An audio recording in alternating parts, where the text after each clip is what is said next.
एक एक सीधी साधी सी बात सोचते हैं। एक कंपनी जो यहाँ सिर्फ मसाले और कपड़े का व्यापार करने आई थी, वो देखते ही देखते दुनिया के सबसे अमीर देशों में से एक की मालिक कैसे बन गई। ये कोई रातों रात हुआ जादू तो था नहीं। आज हम उन घटनाओं की एक एक परत खोलेंगे, उन फैसलों और उन गलतियों को समझेंगे जिन्होंने भारत का नक्शा और तकदीर दोनों हमेशा के लिए बदल दिए। देखिए, आज हम जिन घटनाओं पर बात करने वाले हैं वो असल में एक चेन रिएक्शन की तरह है। एक चीज हुई जिसकी वजह से दूसरी हुई और फिर तीसरी। ये समझने के लिए कि अंग्रेज कैसे कामयाब हुए, हमें पहले उस डोमिनो इफेक्ट को समझना होगा जो उस समय भारत में चल रहा था। और कहानी की शुरुआत होती है दिल्ली के तख्त से, जहां से एक तरह से सब कुछ बिखरना शुरू हुआ। हाँ, दिल्ली, जहां मुगल बादशाह मोहम्मद शाह का राज था।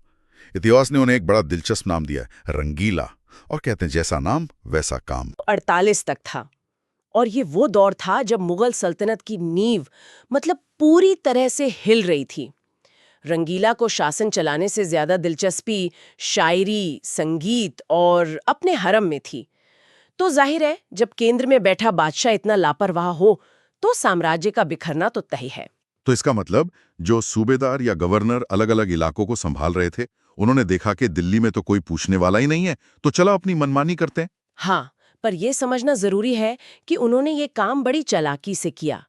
अवध में सादत खान, बंगाल में मुर्शिद कुली खान और हैदराबाद में निजाम उल मुल्क, इन सब ने खुद को स्वतंत्र तो कहा, पर कागज पर वो अब भी मुगल बादशाह के अधीन ही थे। अच्छा, ये एक बहुत ही दिलचस्प राजनीतिक खेल था। दिल्ली को दिखाना कि हम आपके वफादार हैं, लेकिन अपने सूबे में टैक्स वसूलने से लेकर सेना रखने तक सारे फैसले खुद लेना। इसी दोहरी नीति ने मुगल सत्ता को अंदर से दीमक की तरह खोखला कर दिया। तो भारत कागज पर तो एक था, लेकिन असल में कई छोटी छोटी ताकतों में बढ़ चुका था। और इसी बिखराव के बीच एक नई शक्ति बहुत तेजी से ऊपर आ रही थी, मराठा।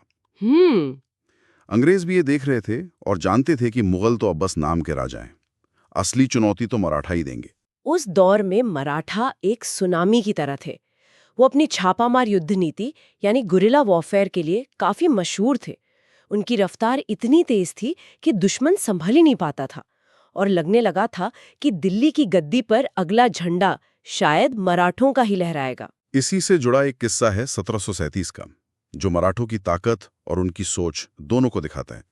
पेशवा बाजीराव प्रथम, जिन्हें इतिहास के सबसे महान योद्धाओं में गिना जाता है, वो दिल्ली की असलियत परखने निकले। और ये कोई बहुत बड़ी सेना लेकर नहीं गए, नहीं, सिर्फ 500 घुड़सवार। सोचिए, सिर्फ 500 घुड़सवार लेकर वो दिल्ली पहुंच गए। जब मोहम्मद शाह रंगीला को खबर मिली तो वो डर के मारे लाल किले से बाहर तक नहीं निकला।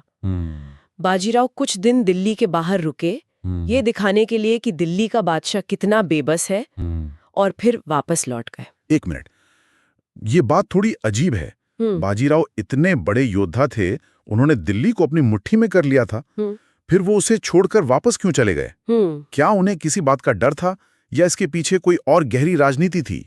ये एक बहुत बड़ा सवाल है, और शायद यही मराठों की सबसे बड़ी रणनीतिक भूल थी। बाजीराव दिल्ली पर कब्जा कर सकते थे, लेकिन उन्होंने ऐसा नहीं किया।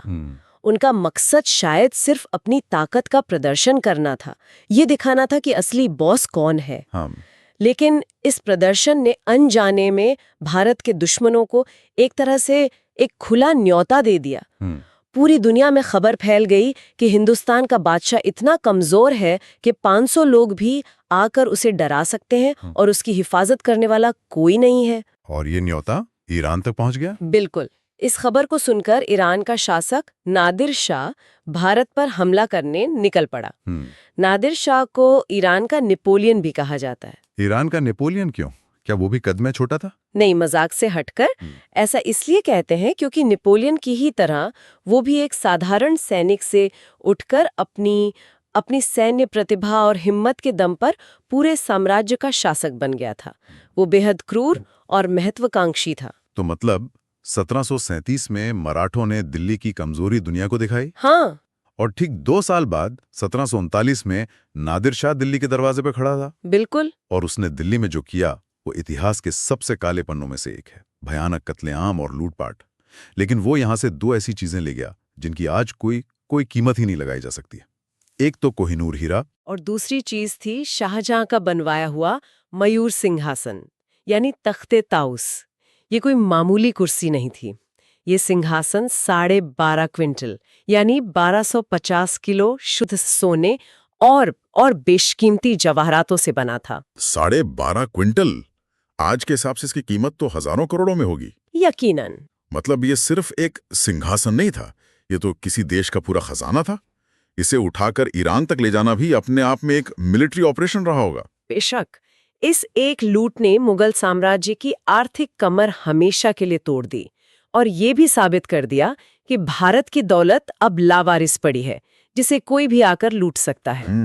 नादिर शाह के बाद उसका सेनापति और उत्तराधिकारी अहमद शाह अब्दाली इस लूट को एक सालाना परंपरा बनाने लगा। वो बार बार आता और उत्तर भारत को लूट कर चला जाता। लोगों में कहावत बन गई थी कि जो खाया पिया वो अपना, बाकी अब्दाली ले जाएगा। अब इन हमलों को रोकने की जिम्मेदारी किस पर थी?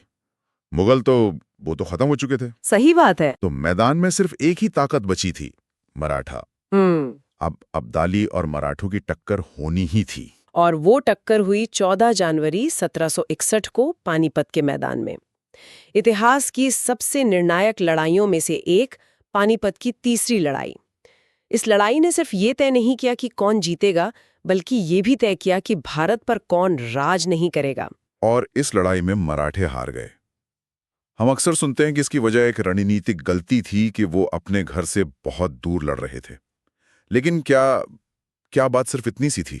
नहीं, बात सिर्फ सप्लाई लाइन की नहीं थी। मामला उससे कहीं ज्यादा गंभीर था। मराठों की सेना के साथ हजारों की संख्या में गैर लड़ाकू लोग भी चल रहे थे। गैर लड़ाकू लोग मतलब उनके परिवार, औरतें, बच्चे, बूढ़े, यहाँ तक कि तीर्थयात्री भी जो उत्तर भारत की यात्रा पर निकले थे। इसने सेना को एक तीर्थ यात्रा के काफिले जैसा बना दिया था, जो बहुत धीमा और अनुशासनहीन था। मतलब ये एक फौज कम और एक चलता फिरता शहर ज्यादा थी। बिल्कुल। और अब्दाली एक शातिर रणनीतिकार था। उसने इसी का फायदा उठाया। उसने मराठों के कैंप को चारों तरफ से घेर लिया और उनकी रसद, मतलब खाने पीने का सामान, आने के सारे रास्ते बंद कर दिए। कुछ ही हफ्तों में मराठा कैंप में भुखमरी फैल गई। सैनिक घोड़ों को मारकर खाने पर मजबूर हो गए।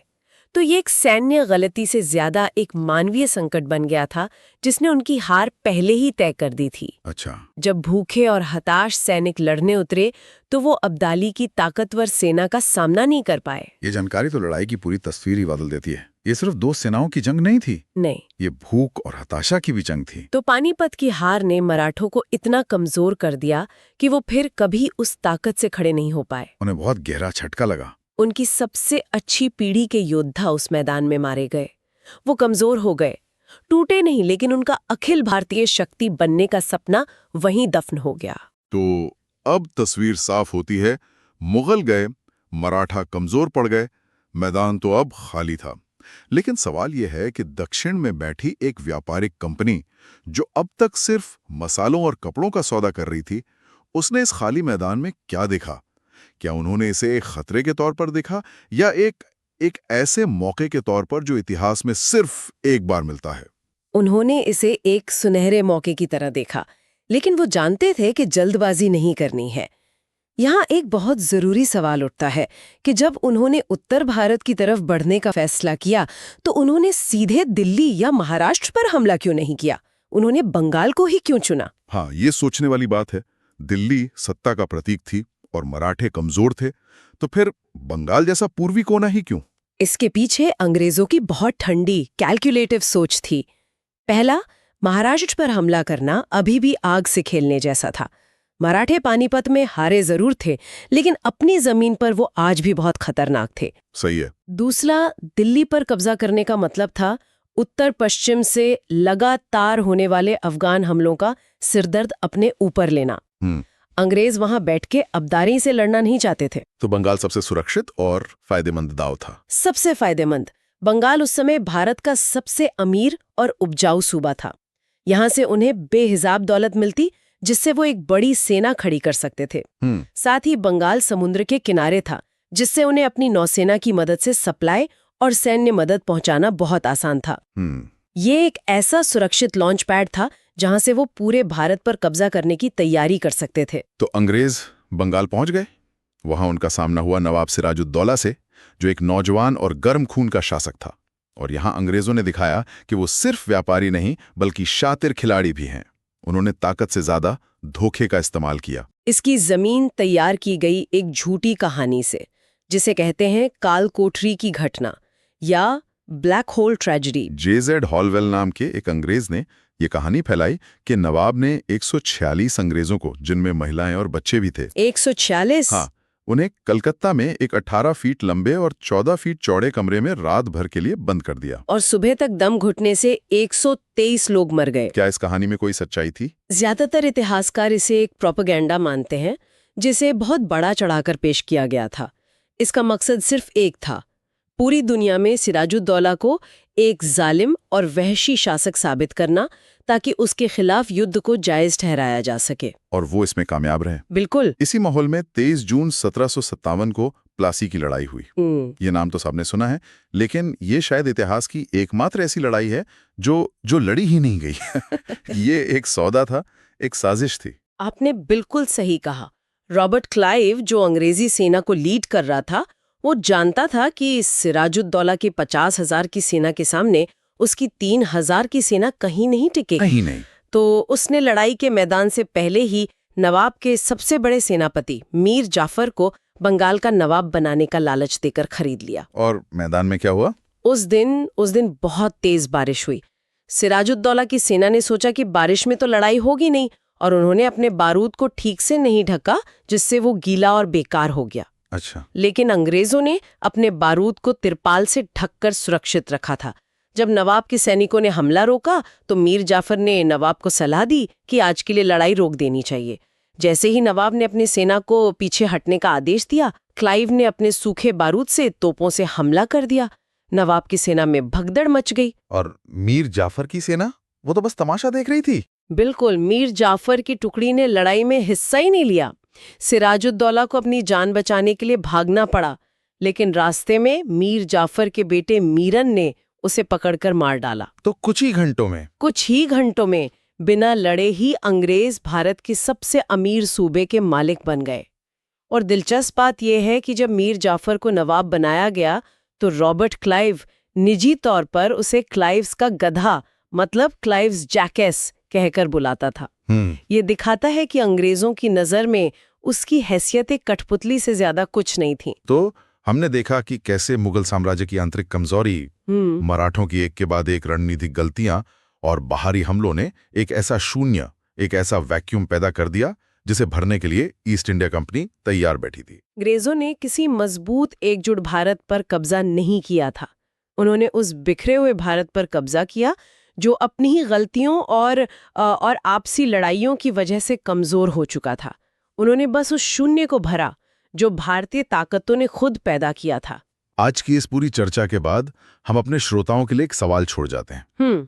सोचने वाली बात यह है कि अगर 1737 में पेशवा बाजीराव दिल्ली पर कब्जा करके वापस ना लौटते, या अगर पानीपत की लड़ाई में मराठों की सेना के साथ उनके परिवार नहीं होते, तो क्या भारत का इतिहास वैसा ही होता जैसा आज हम जानते हैं?